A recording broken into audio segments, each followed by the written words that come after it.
बुद्धिर्बलं यशोधैर्यं निर्भयत्वमरोगता अजाड्यं वाक्पटुत्वं च हनुमत्स्मरणात् भवेत्। बुद्धिमान हनुमान के स्मरण मात्र से प्राप्त होने वाले गुणों की व्याख्या करता यह श्लोक हमें बताता है कि बुद्धि बल, यश, धैर्य, निर्भयता, स्वास्थ्य, चेतना और वाक चातुर्य ये सभी सिद्धियां महावीर के ध्यान से सुलभ हो जाया करती हैं। आज हनुमत जन्म जयंती का उत्सव है। जी हाँ, हनुमान केवल बल के प्रतीक नहीं बल्कि वे बुद्धिमताम वरिष्ठम भी हैं। आज का दिन हमें स्मरण कराता है कि जीवन में कितनी भी विकट परिस्थिति क्यों ना आ जाए, यदि हमारे पास धैर्य और विवेक है तो हम सागर लांघने का सामर्थ्य रख सकते हैं। सुग्रीव की मित्रता हो या लंका में माता सीता की खोज, हनुमान जी का हर कार्य स्वयं में प्रबंधन और समर्पण की एक अनूठी पाठशाला है। तो इन्हीं मांगलिक भावों के साथ संस्कृत और भारतीय संस्कृति के गौरव को समर्पित आपके विशेष कार्यक्रम सुप्रभातम में आप सभी का हार्दिक स्वागत है। प्रभात की इस पावन रश्मि के साथ स्वीकार करें हमारा अभिनंदन, अभिवंदन और अभिवादन। मैं हूं सुप्रभातम के आज के इस विशेष अंक के साथ नारायण दत्त मिश्र।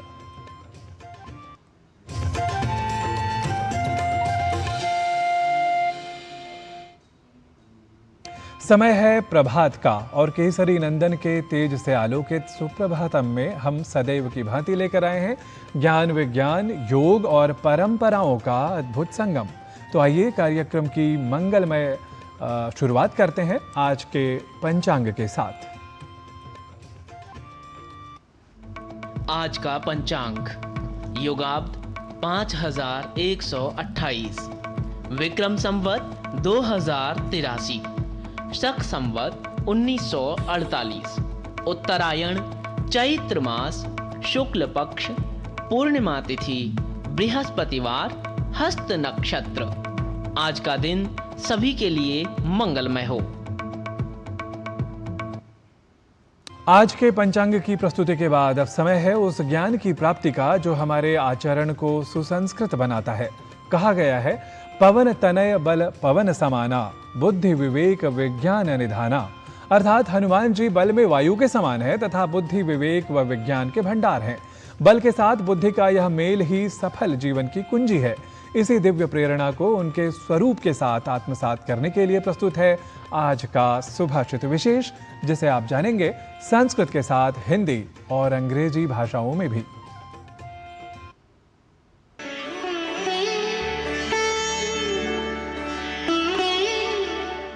मनोजवं मारुततुल्यवेगं जितेन्द्रियं बुद्धिमतां वरिष्ठं वातात्मजं वानरयूथमुख्यं श्रीरामदूतं शिरसा Namami.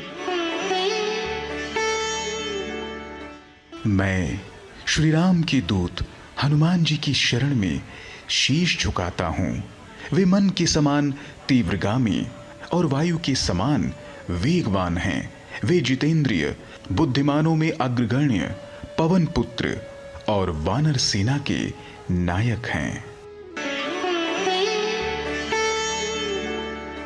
I bow my head in the refuge of Hanuman, the messenger of Lord Ram. He is swift as the mind and fast as the wind, master of his senses, supreme among the intelligent, son of the wind, and leader of the Vanar army.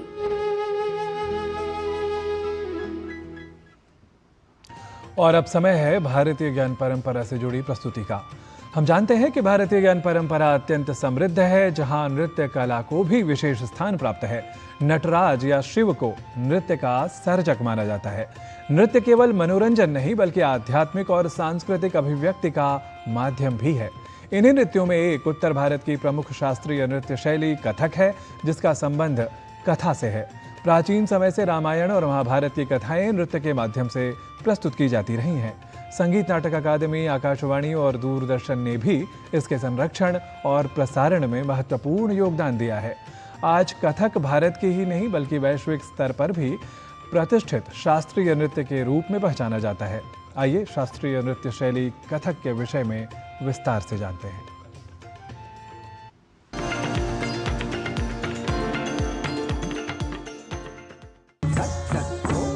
जय जगवंदन वक्रतुंड नाथ विघ्नहर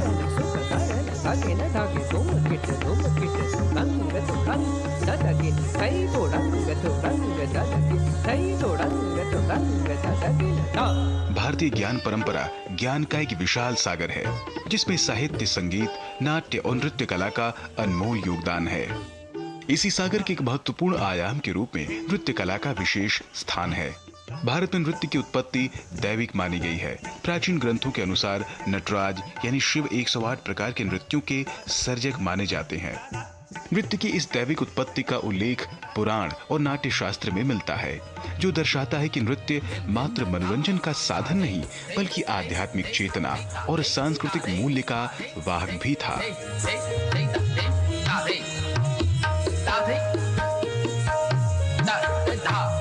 उत्तर भारत की शास्त्रीय नृत्य शैली कथक इस परंपरा का प्रमुख प्रतिनिधि है।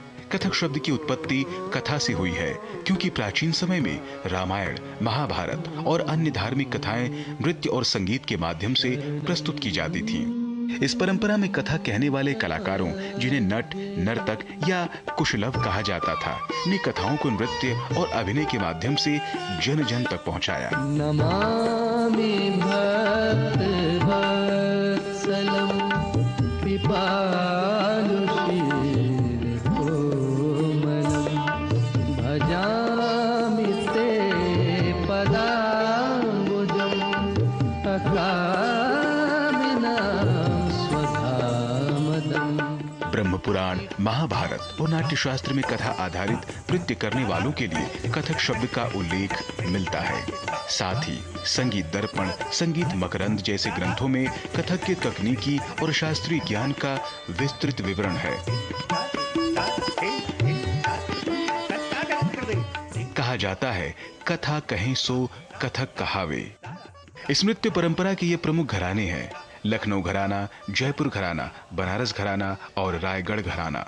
इन घरानों का नाम उनके मूल शहरों के नाम पर रखा गया है और प्रत्येक घराना अपनी विशिष्ट शैली, मुद्राएं, गति और भावात्मक अभिव्यक्ति के लिए प्रसिद्ध है।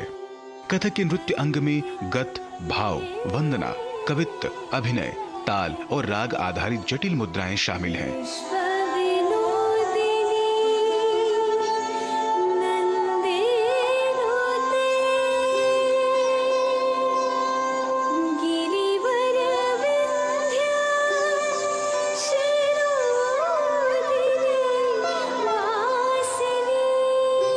यह नृत्य शैली विशुद्ध रूप से उत्तर भारतीय संगीत पर आधारित है और इसमें ध्रुपद, धमार, ठुमरी, भजन, गजल, चतुरंग और तराना जैसी गायन शैलियों का प्रयोग होता है।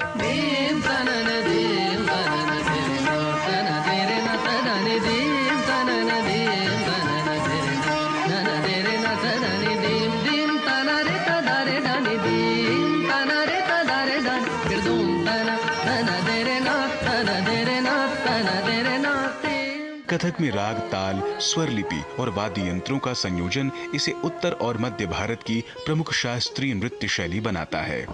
भारत सरकार के संस्कृति मंत्रालय, आकाशवाणी, दूरदर्शन और संगीत नाटक अकादमी ने कथक के संरक्षण और प्रचार प्रसार में महत्वपूर्ण भूमिका निभाई। संगीत नाटक अकादमी ने कथक केंद्रों की स्थापना कर स्कूलों और विश्वविद्यालयों में कथक शिक्षा को बढ़ावा दिया। छात्रवृत्तियों, सांस्कृतिक समारोहों, राष्ट्रीय और अंतर्राष्ट्रीय दलों में प्रदर्शन और राष्ट्रीय पुरस्कारों द्वारा कलाकारों को प्रोत्साहित किया गया। आज केवल कथक भारत में ही नहीं, बल्कि विश्व स्तर पर प्रतिष्ठित शास्त्रीय नृत्य के रूप में पहचाना जाता है।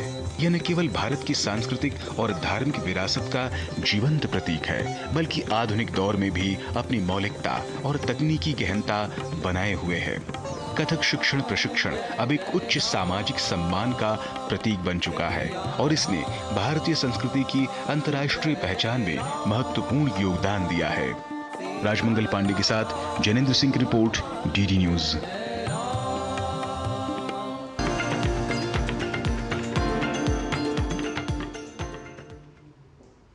और इस विशेष प्रस्तुति के साथ ही सुप्रभातम में अभी समय हो गया है एक अल्प विराम लेने का। आप देखते रहिए डीडी न्यूज। हम अन्य प्रस्तुतियों के साथ जल्दी ही लौटते हैं।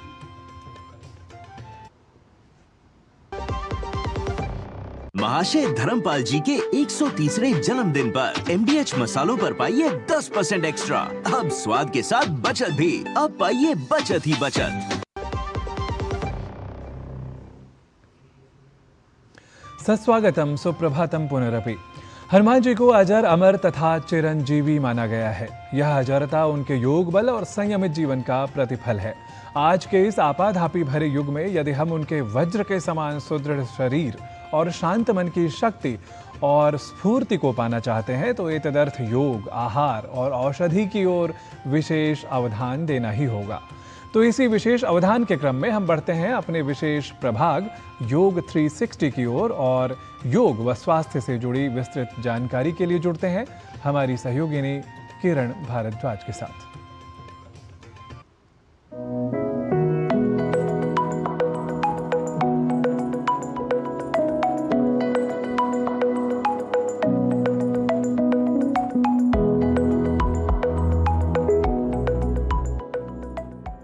योग 360 में आपका स्वागत है। मैं हूं किरण भारद्वाज। बच्चों से लेकर बड़ों तक सभी बनेंगे हेल्दी विद योग 360। क्या आपको क्लास या मीटिंग में नींद आती है? कभी ऑफिस में झपकी लेते हुए पकड़े गए या कभी गाड़ी चलाते हुए अचानक झटका लगा? Welcome to the world of day time sleepiness. दिन में बहुत ज्यादा नींद आना एक ऐसी प्रॉब्लम जिससे लाखों लोग जूझते हैं। आंखें खुली हैं लेकिन दिमाग कहीं सो रहा है। यही है डे टाइम स्लीपीनेस की असली कहानी। दिन में बार बार नींद आना सिर्फ थकान नहीं, आपके शरीर का एक वार्निंग सिग्नल हो सकता है। ये सिर्फ एम्बैरेसिंग नहीं, खतरनाक भी हो सकता है।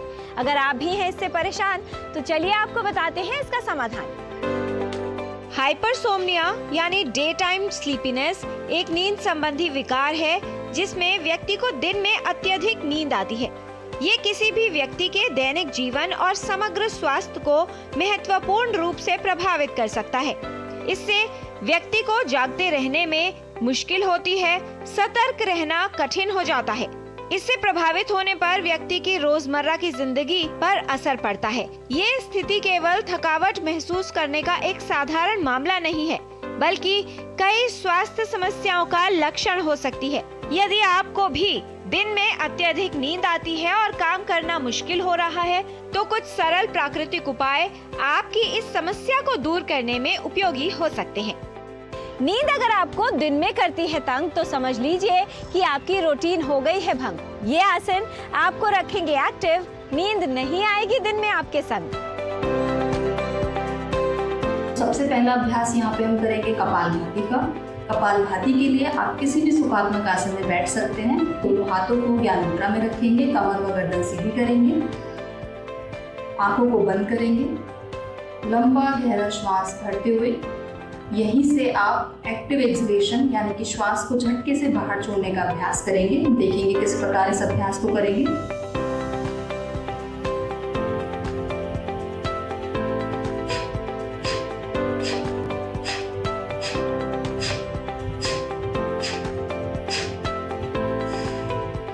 और जब वापस आएंगे तो श्वास को पूरी तरीके से बाहर छोड़ते हुए कुछ सेकंड्स के लिए होल्ड करेंगे और फिर वापस आएंगे। आप जितनी बार अपने कैपेसिटी के अकॉर्डिंग एक बार में इस अभ्यास को कर सकते हैं, उतनी बार इसको दोहराएंगे।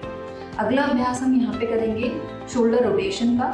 शोल्डर रोटेशन के लिए अपने दोनों हाथों की जो उंगलियां हैं उनको कंधे पे इस प्रकार रखेंगे, अपने कोहनियों को सामने की ओर मिलाएंगे। अब यहीं से शोल्डर रोटेशन करेंगे, अपनी कोहनियों को ऊपर से नीचे की ओर पूरा रोटेट करेंगे मैक्सिमम।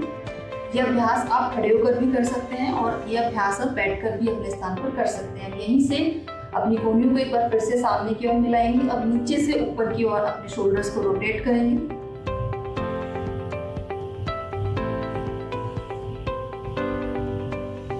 तीन बार इस अभ्यास को क्लॉकवाइज और एंटी क्लॉकवाइज डायरेक्शन में रोटेट करके वापस आएंगे। तो ये था शोल्डर रोटेशन यानी स्कंध चक्र का अभ्यास। अब यहाँ पे आप अपने राइट हैंड को इस प्रकार अपने लेफ्ट घुटने पे रखते हुए और अपना दूसरा हाथ कमर के पीछे रखेंगे, पूरा ट्विस्ट करेंगे। एक्सहेल करते हुए साइड चेंज करेंगे। इस प्रकार आप इस अभ्यास को दोनों ओर से 10-10 बार कर सकते हैं और आपका जो माइंड है वो एकदम एक्टिव हो जाता है इस अभ्यास के बाद। रात की नींद होगी राइट तो दिन बनेगा फ्रेश एंड ब्राइट। नहीं आएगी आपको दिन में नींद if you sleep well at night, और इसके लिए आपको लेनी है ये डाइट।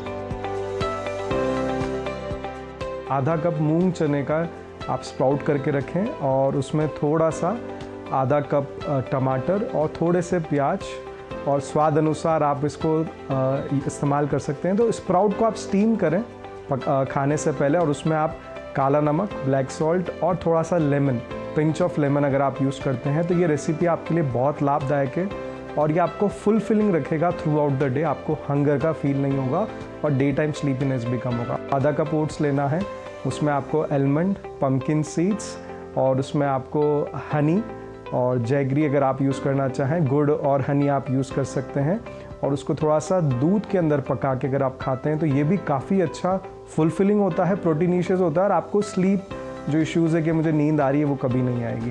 रात में जब सोते हैं वो एक शेड्यूल स्लीप हो और दिन में अगर आपको नींद आती है तो 15 से 20 मिनट्स का आप नैप रखें। प्रोसेस्ड फूड और पैकेट फूड को अवॉइड करें डे टाइम में। कॉफ़ी और टी ये सब्स्टिट्यूशन नहीं है कि आपको इससे नींद नहीं आएगा। थोड़े दिन आपको लगेगा कि नहीं मुझे नींद नहीं आ रहा, बट विद टाइम आपको इसकी आदत हो जाएगी जो आदत नहीं होनी चाहिए। गुनगुना पानी में अगर आप लेमन और हनी का इस्तेमाल करते हैं तो आपको उतना ही अच्छा लगेगा जितना आप एक गर्म चाय और कॉफ़ी पीते हैं। सिर्फ चाय और कॉफी से हर बार नहीं चलेगा काम, अच्छी नींद से ही मिलेगा असली आराम। ये औषधियाँ आपको रखेंगी एक्टिव। जब स्लीप साइकिल होगी सेट तो आपकी डे टाइम स्लीपीनेस होगी रीसेट। आयुर्वेद में जो अष्टांग संग्रह है उसमें बताया गया है कि अति निद्रा के जो कारण है वो बहुत अधिक द्रव्यों का सेवन करना, बहुत अधिक आहार का सेवन करना। हमें जैसे त्रिकटु आता है, सौंठ, मरीच, पिप्पली, इसको इक्वल अमाउंट में लेकर गुनगुने पानी से 1 से 2 ग्राम सुबह खाली पेट लेना चाहिए। अगर पित्तक प्रकृति का व्यक्ति है तो उसको नहीं लेना चाहिए। इसके साथ हमें क्या करना है, एक वीक में एक बार फास्टिंग जरूर करनी है जिससे हमारे पाचन तंत्र में सुधार होता है और बैलेंस में आता है। त्वचा चूर्ण का सेवन कर सकते हैं, वो भी 1 से 2 ग्राम, क्योंकि वो बहुत तीक्ष्ण होती है और गुनगुने पानी से ले सकते हैं। पुनर्नवा मंडूर का सेवन हम कर सकते हैं। और हमें अगर पाचन इंडाइजेशन की वजह से अगर हमें निद्रा बहुत आ रही है तो उसके लिए हम जीर का अधिष्ट आता है, उसका हम सेवन कर सकते हैं। हमारे जो किचन में हींग, जीरा और सौंठ है, इनका हम सेवन कर सकते हैं। ऐसी औषधियाँ जैसे खून को बढ़ाने वाली हैं, जैसे कि लोहासव है, द्राक्षासव है, पुनर्नवासव भी हम यूज कर सकते हैं, पुनर्नवा मंडूर हम यूज कर सकते हैं। विटामिन B12 की डेफिशिएंसी को कम करने के लिए हमें सहजन की पत्तियों का सेवन करना चाहिए। इसके अलावा स्प्राउटेड व्हीट ग्रास, जीरा, हींग, अजवाइन, जिससे पाचन तंत्र सुधार हो, इसमें भी विटामिन B12 होता है, इसका हमें सेवन कर सकते हैं। व्हीट ग्रास का हमें सेवन करना चाहिए। हमें अति निद्रा में रात को त्रिफला चूर्ण, जो कि कफ तीनों दोषों को दूर करता है, कफ को भी दूर करता है, त्रिफला चूर्ण का सेवन 3 से 5 ग्राम गुनगुने पानी से रात में सोने से पूर्व सेवन करना चाहिए। हाइपरसोम्निया को समझना प्रारंभिक निदान और प्रभावशाली प्रबंधन के लिए महत्वपूर्ण है, जो जीवन की गुणवत्ता में सुधार कर सकता है। यदि आपको दिन में अत्यधिक नींद आती है तो इसे नजरअंदाज न करें, इस समस्या को दूर करने के उपाय करें। तो आज आपने जाना कपालभाति प्राणायाम का अभ्यास, स्कंद चक्र का अभ्यास लाभकारी है, ट्विस्टिंग करने से लाभ होगा। हाइपरसोम्निया के लिए उपयोगी है योग। अंकुरित मूंग दाल व चने को स्टीम करके उसका सेवन करें। ओट्स को दूध में पकाकर उसमें बादाम और पंपकिन सीड्स डालकर खाएं। कॉफी और चाय का अधिक सेवन न करें। गुनगुने पानी में नींबू और शहद मिलाकर पीना लाभकारी है। त्रिकुटु चूर्ण गुनगुने पानी के साथ सुबह खाली पेट लें। 2 ग्राम वचा चूर्ण गुनगुने पानी के साथ लें। पुनर्नवा मंडूर, जीरका रिष्ट, हींग, जीरा, सौंठ और व्हीट ग्रास लेना लाभकारी है। लौहवर्धक औषधियाँ लोहासव, द्राक्षासव और पुनर्नवासव उपयोगी है। नींद अगर बार बार दिन में करे कॉल तो ये एक इंडिकेशन है that your life needs a strict protocol. Stress को रखिए दूर, मोबाइल को कहिए बाय, जिससे आपको भी रात में अच्छी नींद आए। नाउ नो मोर बोरिंग यॉर्निंग, अब सिर्फ होगी रहेंगे, आपको हेल्दी बनाते रहेंगे। बच्चों से लेकर बड़ों तक सभी बनेंगे हेल्दी विद योग 360।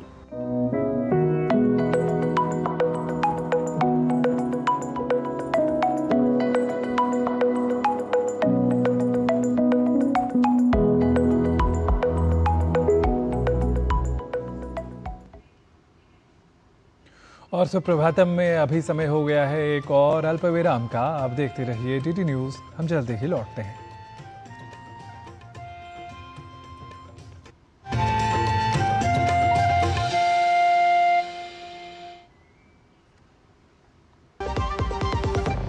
सिप सिप जीरा सिप जीरा सिप, MDH का जलजीरा जीरा सिप, जीरा सिप जीरा सिप, प्यास बुझाए ठंडक लाए सबको भाए जीरा सिप, MDH का जलजीरा जीरा सिप। जीरा सिप, असली रिफ्रेशिंग, असली स्वाद, असली मजा।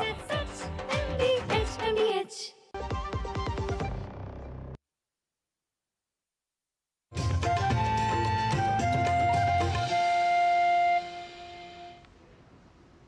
एक बार पुनः सुप्रभातम में आप सभी का स्वागत है।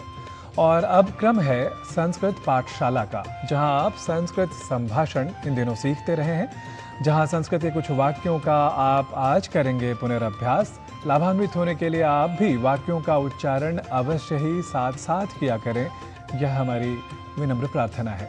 तो आज का संस्कृत पाठशाला का एक विशेष जो उपक्रम है वो आप अभी देख सकते हैं।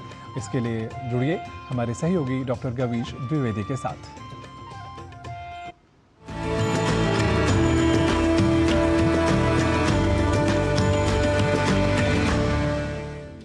नमो नमः मित्राणि, संस्कृत पाठशालायाः एतस्यां कक्षायां भवतां सर्वेषां स्वागतम्। मम नाम गवीशः। संस्कृत की पाठशाला में आज हम आपको शिष्टाचार के कुछ वाक्य सिखाएंगे, जिनके प्रयोग से आप संस्कृत संभाषण के क्रम में आगे बढ़ सकेंगे। आपसे विनम्र अनुरोध है, आप इन वाक्यों को कहीं लिख लें और बार बार इनका अभ्यास करें। आइए सीखते हैं इन वाक्यों को। यदि कहना हो सभी को सुबह की नमस्कार, तो संस्कृत में बोलेंगे सर्वेभ्यः सुप्रभातम। सर्वेभ्यः सुप्रभातम। आशा है आप सभी ठीक हैं। यदि यह पूछना हो तो कहेंगे आशा से भवन्तः सर्वे कुशलिनः सन्ति। आशा से भवन्तः सर्वे कुशलिनः सन्ति। यदि पूछना हो क्या मेरे लिए फोन आया था, तो पूछेंगे अपि मम कृते दूरभाषा आगता। अपि मम कृते दूरभाषा आगता।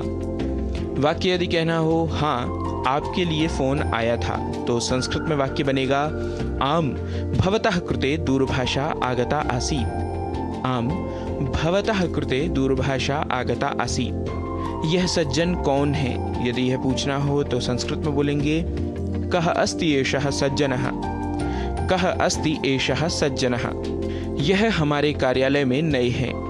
यह वाक्य हो तो कहेंगे एषः अस्माकं कार्यालये नवनियुक्तः अस्ति। एषः अस्माकं कार्यालये नवनियुक्तः अस्ति। आप किस पद पर नियुक्त हैं, यदि यह वाक्य हो तो कहेंगे भवान कस्मिन् पदे नियुक्तः अस्ति। भवान कस्मिन् पदे नियुक्तः अस्ति। वाक्य यदि हो मैं यहाँ सहायक निदेशक हूँ, तो कहेंगे अहम अत्र सहायक निदेशकः अस्मि। अहम अत्र सहायक निदेशकः अस्मि। बहुत बढ़िया, आपका इस कार्यालय में स्वागत है। शोभनम एतस्मिन् कार्यालये भवतां स्वागतम। शोभनम एतस्मिन् कार्यालये भवतां स्वागतम। मम नाम प्रकाशः। अत्र अहं संपादकः अस्मि। मम नाम प्रकाशः। अत्र अहं संपादकः अस्मि। ठीक है, पुनः मिलते हैं। यदि यह कहना हो तो कहेंगे अस्तु पुनः मिलावः। अस्तु पुनः मिलावः। चलिए थोड़ी चाय पी लें। यदि यह कहना हो तो कहेंगे चलतु किंचित चायपानं कुर्वः। चलतु किंचित चायपानं कुर्वः। यदि वाक्य हो अभी नहीं फिर कभी चलेंगे, तो संस्कृत में बोलेंगे अधुना न अनंतरम चलिष्यावः। अधुना न अनंतरम चलिष्यावः। यदि बताना हो मेरा कक्ष दूसरे तल पर है, तो कहेंगे मम कक्षः द्वितीय तले अस्ति। मम कक्षः द्वितीय तले अस्ति।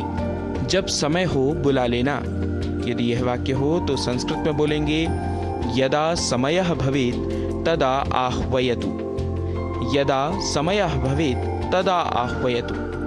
मित्रों, आज के अंक में हमने कुछ वाक्यों को सीखा है, व्यवहार के कुछ वाक्यों को सीखा है। आप करिए इनका अभ्यास। व्यवहार में आने वाले ऐसे ही कुछ और वाक्यों को लेकर आपके समक्ष होंगे उपस्थित तब तक के लिए नमस्कार, नमो नमः।